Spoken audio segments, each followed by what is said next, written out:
नमस्कार, आप देख रहे हैं गुड न्यूज टुडे। मैं हूं आपके साथ रोमिता तिवारी। शुरुआत करते हैं बुलेटिन की आपको सावधान करने वाली एक खबर के साथ। कोरोना के बढ़ते मामलों के बीच ओमिक्रॉन संक्रमण के मामले लगातार ठीक हो रहे हैं।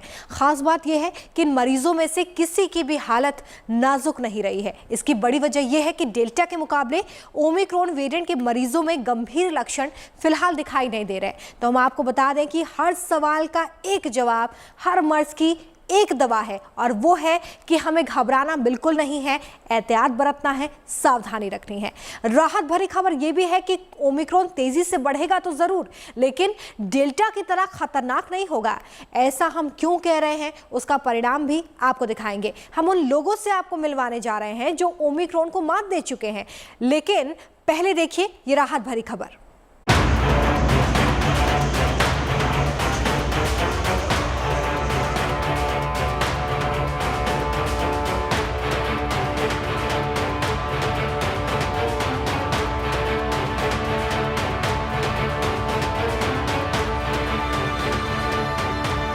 ओमिक्रॉन को लेकर जो आशंका थी दिल्ली में सही साबित होने लगी है। नए वेरिएंट के मरीजों का तेजी से बढ़ता आंकड़ा दरअसल तीसरी लहर की गवाही दे रहा है। कोरोना की गिरफ्त में आम आदमी ही नहीं, आम आदमी पार्टी के संयोजक अरविंद केजरीवाल और बीजेपी सांसद मनोज तिवारी भी आ गए हैं। लेकिन इसके बीच राहत की भी खबर है। सुकून इस बात का है कि ओमिक्रॉन से संक्रमित होने वाले ज्यादातर मरीज हफ्ते भर में ठीक हो रहे हैं। दिल्ली के लोकनायक जयप्रकाश नारायण अस्पताल में ओमिक्रॉन के 135 में से 105 मरीज स्वस्थ होकर घर लौट चुके हैं। किसी को भी आईसीयू में रखने की आवश्यकता नहीं हुई। सबके ऑक्सीजन लेवल ठीक थे और सबके एक्सरे ठीक थे, ब्लड रिपोर्ट्स ठीक थी। और जो 2 बच्चे थे उसमें एक बच्चे को पेट में दर्द और लूज मोशन थे और दूसरे बच्चे को हल्का बुखार था और गले में इन्फेक्शन था।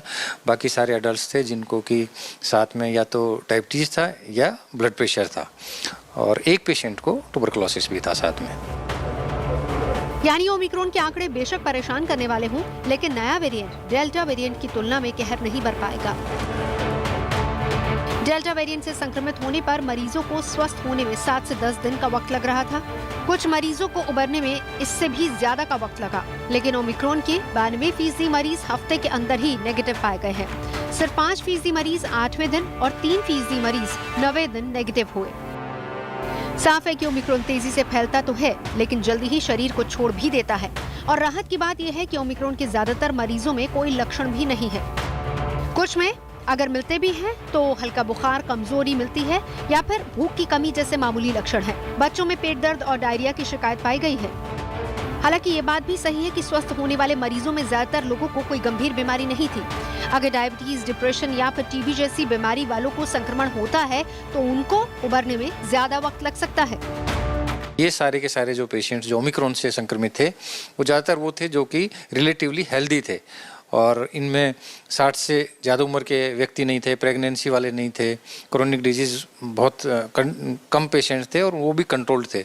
इसलिए क्योंकि अब जो हमारे पास पेशेंट्स आ रहे हैं वो व्यक्ति अब आने लग गए हैं जिनको कि क्रोनिक इलनेसेस हैं, कैंसर हैं, और जैसे लीवर की बीमारी है या डायलिसिस के पेशेंट्स हैं, तो उनमें लक्षण अलग हैं। और ये जो पेशेंट जो इंटरनेशनल एयरपोर्ट से आए ये रिलेटिवली डिफरेंट कोहॉर्ट था, जिसमें कि स्टेबल पेशेंट थे, हेल्दी पेशेंट थे ज़्यादातर ऑन अराइवल और on admission. But now we have to look other way around. अब सवाल यह है कि ओमिक्रॉन बेहद संक्रामक होने के बावजूद कम असरदार क्यों है। जैसे कि हांगकांग की स्टडी में दावा किया गया है कि ओमिक्रॉन सांस की नली में 70 गुना तेजी से अपने प्रतिरूप बनाता है, लेकिन फेफड़ों में इसकी रफ्तार कम पड़ जाती है, लिहाजा फेफड़ों को इससे नुकसान नहीं होता। इसीलिए नया वेरिएंट गंभीर रूप से बीमार नहीं कर पाता। हालांकि डॉक्टर्स का साफ कहना है कि ओमिक्रॉन की वजह से जब बड़ी तादाद में लोग संक्रमित होंगे तो अफरा तफरी मच सकती है।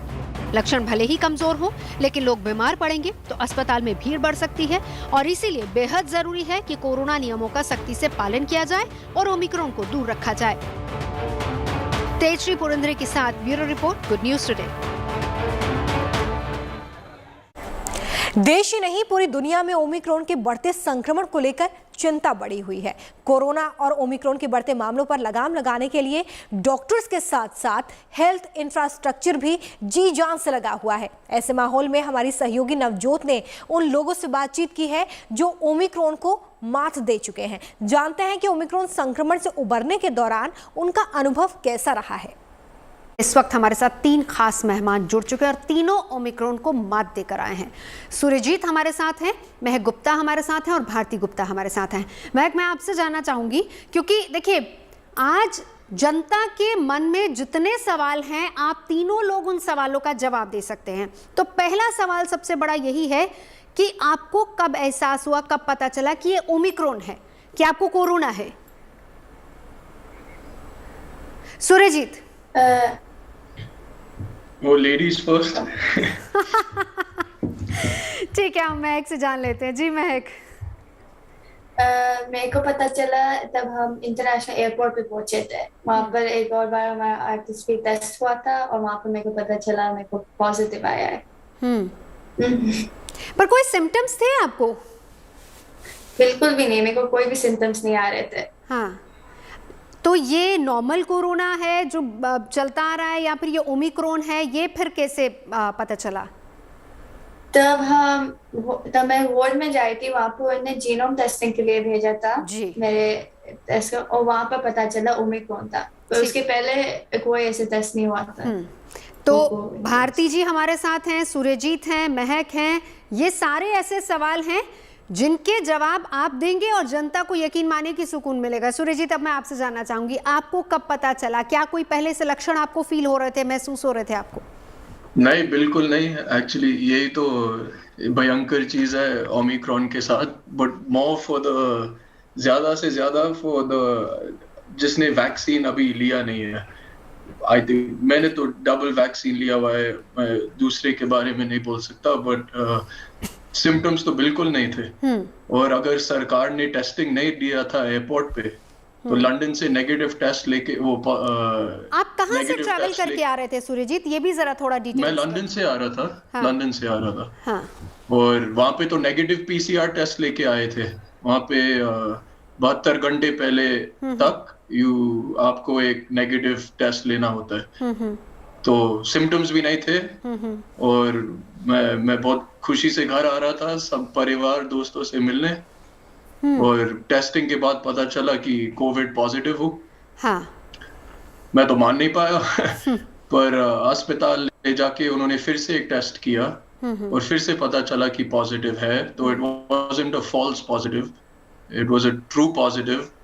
नहीं तो मैं घर पे पहुंचा देता कोविड और सुपर स्प्रेडर बन जाता दिल्ली में। तो एक्चुअली सरकार ने बहुत अच्छी चीज की है रोकने के लिए। जी जी जी जी। भारती जी, अगर मेरी आवाज आप तक आ रही है, मैं आपसे भी जानना चाहूंगी, क्या किसी तरह के लक्षण थे? आपको कैसे पता चला? आपने क्या दोनों वैक्सीन ले रखी हैं? जी, मैंने भी अपने दोनों वैक्सीन कर रखे हैं। मुझे भी कोई लक्षण नहीं थे, कोई सिम्टम्स नहीं थे। जब हम आए, जैसे आपके फर्स्ट वाले ने कहा कि हमने आरटीपीसीआर करवाई है, नेगेटिव थी वो भी, बट जब टेस्ट करवाया पॉजिटिव निकला हमें बिना सिम्टम्स के, तो वहां से हमें हॉस्पिटल जाना था। थोड़ा प्रॉब्लम से आई हमें, क्योंकि मैं स्वीडन से आई थी। आप स्वीडन से आई थी? जी। जी, तो मैं अपनी 2 बेटियों के साथ आई थी, जिसमें एक को पॉजिटिव निकला, एक नेगेटिव थी। तो थोड़ा सा चैलेंजिंग था हमारे लिए, क्योंकि मैं दिल्ली में नहीं रहती थी। तो मेरे एक फ्रेंड ने हेल्प की जो मेरी छोटी बेटी को लेके गए, और मैं और महक हम लोग हॉस्पिटल गए थे LNGP। जी जी जी जी। यानी आप सभी लोग, देखिए एक चीज क्लियर है कि पहली बात, जितने भी लोग आए, टेस्ट हुआ और उसके बाद पता चला जीनोम सीक्वेंसिंग से कि ये लोग ओमिक्रॉन संक्रमित हैं और सबने वैक्सीन ले रखी थी।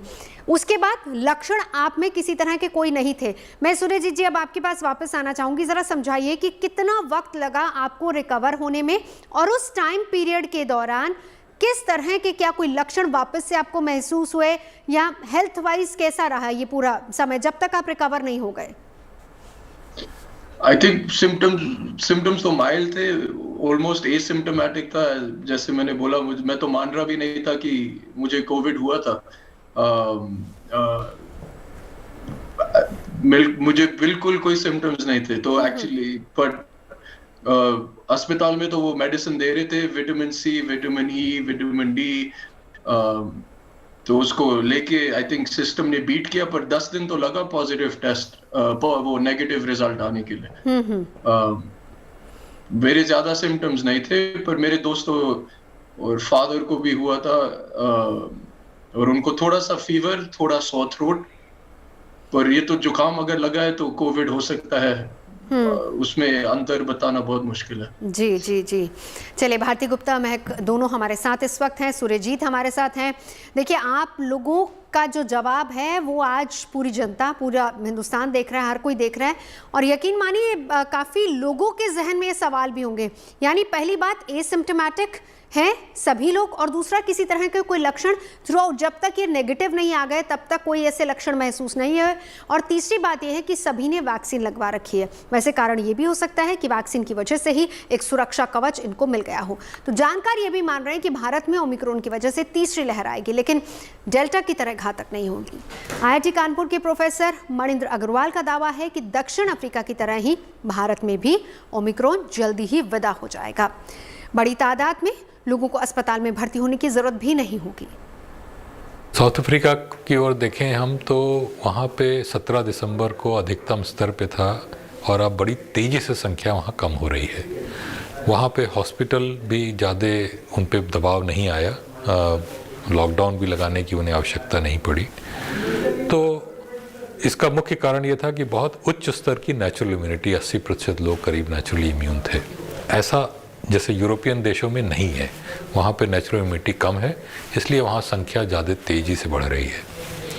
तो ये बात हमें दिखाती है कुछ हद तक कि भारत में भी शायद साउथ अफ्रीका जैसा ही हो, और इसलिए मेरा अंदाज़ है कि भारत में भी बहुत अधिक संख्या में नहीं पहुँचेगा। हॉस्पिटलाइजेशन भी शायद इतने स्तर के नहीं होंगे कि बहुत परेशानी की स्थिति आए, इसलिए बहुत इससे घबराने की आवश्यकता मुझे नहीं लग रही। तो ओमिक्रॉन के मामले में जो सबसे बड़ी चिंता है वो बच्चों को लेकर है, क्योंकि इस नए वेरिएंट से बच्चे भी संक्रमित हो रहे हैं, और दिल्ली में भी कई बच्चे ओमिक्रॉन से संक्रमित हुए हैं। लेकिन क्या इससे परेशान होने की ज़रूरत है? बिल्कुल नहीं। हम आपको बता दें कि बच्चों में भी माइल्ड यानी कि मामूली लक्षण ही पाए गए हैं, और वो भी जल्दी ठीक हो रहे हैं। अगर पिछले 3-4 दिन का डाटा देखें तो डेफिनेटली पीडियाट्रिक एज ग्रुप में भी कोविड इन्फेक्शन बढ़े हैं, बट कोविड इन्फेक्शन पर से हॉस्पिटलाइजेशन नहीं इंक्रीज हुई है। जैसे कोविड हुआ, किसी को निमोनिया हुआ, उसकी वजह से हमें एडमिट करना पड़ा, ऐसा नहीं है। मैक्सिमम पेशेंट्स को कोई और डिजीज थी, जैसे फेब्राइल सीजर था या कोई और बीमारी थी, जॉन्डिस थी इसको, उसकी वजह से उसको हमें एडमिट करना पड़ा और उसके अंदर कोविड पॉजिटिव आया। तो जरूरी नहीं है कि ये जॉन्डिस या फेब्राइल सीजर जो दौरा पड़ा हुआ है वो कोविड की वजह से पड़ा है। बहुत लाइकली है कि कोविड बायस्टैंडर था, एसिम्प्टोमेटिक था, और हम जो डील कर रहे हैं वो जस्ट एसिम्प्टोमेटिक कोविड इन्फेक्शन है। तो पैनिक नहीं करें। अगर आपका डाटा थोड़े टाइम बाद ये भी कहता है कि नंबर ऑफ हॉस्पिटलाइजेशन इंक्रीज हुई है, तो इट कुड बी कि ये हॉस्पिटलाइजेशन किसी और वजह से है और बाई चांस कोविड वार्ड में एडमिट हुआ, क्योंकि इन पेशेंट्स को हम कोविड वार्ड में रखें। तीनों खास मेहमान और आपके सवालों का जवाब देने के लिए हमारे साथ हैं। पलक, मैं आपसे जानना चाहूंगी, जाहिर सी बात है आपने भी दोनों वैक्सीन ले रखी होंगी? हाँ, मैंने दोनों वैक्सीन ले रखी है। आप बता पाएंगे आपने पहली और दूसरी डोज कब कब ली थी? टाइम हो गया लेने से, मेरे को एग्जैक्ट डेट्स अभी याद नहीं आ रही है, पर अच्छे से ली थी। नवंबर में एक ली थी और फिर एक दिसंबर में ली थी। 4 वीक की गैप में थी। यानी अभी लास्ट मंथ ही आपने ली है, 2021 दिसंबर 2021? हाँ। मतलब ज्यादा वक्त नहीं हुआ है। आप जिस दौरान अस्पताल में थी, कुछ लक्षण आपको आए? क्योंकि पहले आप एसिम्प्टोमेटिक थी, उसके बाद आपको किसी तरह की कोई परेशानी वहां पर महसूस हुई? मेरे को ज्यादा परेशानी वहाँ पर नहीं महसूस हुई। वहाँ पर पहले दिन आई थी को थोड़ी सी ठंड लगी थी, पर वो बाद में उन्होंने फिक्स कर दिया था। ब्लोअर से दिए थे और हवा को फिर गर्म हवा आने लगी, तो कोई ऐसी प्रॉब्लम नहीं थी। और मैं एसिम्प्टोमेटिक थी, तो मेरे को कुछ लगा नहीं। दवाई भी दे रहे थे, खाना भी मिल रहा था, तो कोई ऐसे प्रॉब्लम को नहीं आई मेरे को। भारती जी, मैं आपसे भी जानना चाहूंगी, आपने वैक्सीन का सेकंड डोज कब लिया था? मैंने ये अगस्त में ले लिया था। सेकंड डोज मेरा। हाँ। और आप में आपको कोई लक्षण जिस दौरान आप अस्पताल में भर्ती थे? नहीं, मुझे भी कोई सिम्टम्स नहीं थे, मैं भी एसिम्प्टोमेटिक ही थी, कोई कोल्ड फीवर कुछ भी नहीं था। Loss of smell, loss of taste, ऐसा कुछ था? नहीं, कुछ नहीं। हम वो चेक करते थे बीच बीच में कि कहीं मुझे स्मेल आ रही है या नहीं आ रही है, तो हम फ्रूट्स वगैरह की स्मेल लेते थे, पर ऐसा कोई भी प्रॉब्लम नहीं था। अच्छा, एक चीज और बहुत अहम है भारती जी, मुझे साथ ही साथ ये भी बताइए कि आप पूरी तरह से स्वस्थ हैं, मतलब किसी तरह की और आपको बीमारी तो नहीं है? क्योंकि ऐसा भी कहा जा रहा है कि वो लोग ज्यादा जल्दी संक्रमित हो रहे हैं जिनको कोई और शारीरिक समस्या है। मुझे थायराइड की प्रॉब्लम है, पर उसके अलावा और कोई ऐसे डिसीज नहीं है मुझे। तो आपको भी 10 दिन का ही वक्त लगा ठीक होने में? नहीं, मुझे 5-6 डेज में मेरी रिपोर्ट नेगेटिव आ गई थी। जी जी। 10 डेज से भी लेस टाइम लगा मुझे। हाँ, सूरज जी, मैं ये सवाल आपसे भी जानना चाहूँगी, क्योंकि सिर्फ भारती जी नहीं बल्कि ये भी जानना बहुत ज़रूरी है कि जो सवाल अक्सर ये कहा जा रहा है कि अगर आपको किसी तरह की कोई शारीरिक परेशानी है तो फिर आप कोरोना संक्रमित हो सकते हैं जल्दी, क्योंकि आपसे मैं जानना चाहूँगी, क्या आपको इस तरह की कोई परेशानी? नहीं मैम, बिल्कुल नहीं। मैं तो कोशिश करता हूँ डेली एक्सरसाइज करने, हेल्थी खाना, ठीक खाना, तो मुझे थोड़ा आपने लास्ट डोज कब ली थी? Second dose? तो जुलाई अगस्त में। बट मेरे वार्ड में एक लेडी थी जिसने अभी बूस्टर लगाया था दिसंबर में, और उनको भी पॉजिटिव टेस्ट आया, और वो भी सीधा एयरपोर्ट से अस्पताल उनको आने पड़ा। तो शायद ये बूस्टर भी नहीं रोक पा रहा है लोगों को, जो असर पड़ रहा है कोविड पॉजिटिव टेस्टिंग में। लेकिन इतना जरूर है कि आपको किसी तरह का कोई सिम्टम नहीं था और कोई परेशानी आपको नहीं, जो आप बता रहे हैं हमें? नहीं, बिल्कुल नहीं। अच्छा, ये भी क्योंकि हमने देखा था कि पिछली लहर जो डेल्टा थी उसमें जो लोग एक बार संक्रमित हो गए थे, वो पोस्ट कोविड जो लक्षण रहते हैं वो लोगों में रहते हैं कि जॉइंट पेन है या फिर हेयर फॉल बहुत ज़्यादा होता है। आपको इस तरह की, सुरेजी जी, कोई परेशानी हो रही है अभी? नहीं, अभी तक बिल्कुल नहीं। क्या आप पूरी तरह से स्वस्थ महसूस कर रहे हैं खुद को? जी। और क्या डॉक्टर ने आपको कोई सलाह दी है कि आप बूस्टर डोज अब लें या नहीं लें? नहीं, इसके बारे में अभी कुछ नहीं बोला, पर एंटीबॉडी टेस्ट करने के बाद मुझे लगता है कि अभी कोई जरूरी नहीं होगी बूस्टर लेने के लिए। अब तो नेचुरल बूस्टर मिल गया कोविड के बाद। तो जी, तो जब आप वहां से चले थे लंदन से, वहां पर सब कुछ नॉर्मल था? परिवार में, घर में किसी को किसी तरह का कोई लक्षण नहीं था? नहीं, पर लंदन में तो फैल रहा था। अगर आप अभी देखोगे 1 लाख केसेस दिन में आ रहे हैं, अमेरिका में 10 लाख केसेस आ रहे हैं, वहां तो कह रहे हैं कि अब 5-6 दिन के बाद आप चलते जाओ अगर ज्यादा असर नहीं पड़ता है। और जैसे मैंने बोला पहले, ये जुकाम से भी कम हमला करता है। तो इसको मैनेज करने के लिए मुश्किल है सही जवाब क्या होगा, पर लगता है कि फैलेगा सबको, पर ख्याल रखने पड़ेगा जितना रख सकते हो। जी, चलिए, सुरेश जी बहुत शुक्रिया। भारती जी आपका भी और महक आपका भी बहुत बहुत शुक्रिया। ओमिक्रॉन वायरस के केसेस लगातार बढ़ते जा रहे हैं और ऐसे में ओमिक्रॉन वायरस की पहचान के लिए हिंदुस्तान ने स्वदेशी किट तैयार कर ली है जिसका नाम है ओमिश्योर। ICMR की तरफ से इसे मंजूरी भी दी जा चुकी है और ऐसे में कुछ ही मिनटों में ओमिक्रॉन वायरस का पता लगाया जा सकेगा।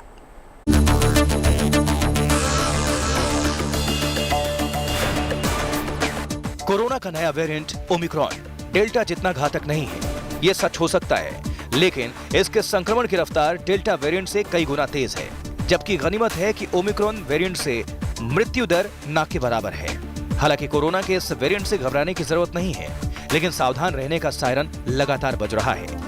वहीं राहत की बात यह है कि ओमिक्रॉन का पता लगाने के लिए बाजार में एक नया किट आ चुका है जो 10 से 15 मिनट के भीतर ये बता देगा कि व्यक्ति ओमिक्रॉन से संक्रमित है या नहीं। ओमिक्रॉन के नए किट का नाम है ओमिश्योर। इस किट को टाटा मेडिकल ने तैयार किया है। टाटा के इस किट को ICMR की भी मंजूरी मिल चुकी है और ये किट पूरी तरह से स्वदेशी है। ICMR ने ओमिश्योर किट को अप्रूव किया है, जो कि सक्षम है ओमिक्रॉन वेरिएंट को डिटेक्ट करने के लिए। जहाँ तक जो RT-PCR के किट होते हैं वो टारगेटेड होते हैं डिफरेंट जीन्स के लिए, जैसे S gene, ORF genes, N genes, RDRP और जो E जीन्स होते हैं, इनको टारगेट करके RT-PCR किट बनते हैं। फिलहाल ओमिक्रॉन संक्रमण के टेस्ट के लिए अभी तक बाजार में एक ही किट मौजूद था, जिसे अमेरिका की कंपनी ने तैयार किया है। वही सवाल ये भी है कि ये किट कैसे काम करेगा और इसकी जांच की विश्वसनीयता कितनी है। ओमिश्योर किट से RT-PCR जैसा ही टेस्ट होगा, नाक और मुंह से सैंपल्स लिए जाएंगे। ये RT-PCR आपको बताएगा कि आपको जो कोरोना का संक्रमण हुआ है वो डेल्टा का हुआ है या ओमिक्रॉन का हुआ है। टेक्नोलॉजी इसकी S जीन टारगेट फेलियर पे बेस्ड है। S जीन को ये टेस्ट जो है RT-PCR के, ये डिटेक्ट नहीं कर पाते हैं और इसका ही फायदा ओमिक्रॉन के टेस्ट डिटेक्शन के किट में होता है, जिसमें S जीन अगर नहीं मिला तो इसका मतलब आप ओमिक्रॉन का संक्रमण है। ओमिक्रॉन वेरिएंट की रफ्तार देखते हुए एक real time RT-PCR test kit की जरूरत महसूस की जा रही थी। उम्मीद है टाटा की ये किट इस कमी को पूरा करेगी और भरोसे पर खरा उतरेगी। Bureau report, good news today.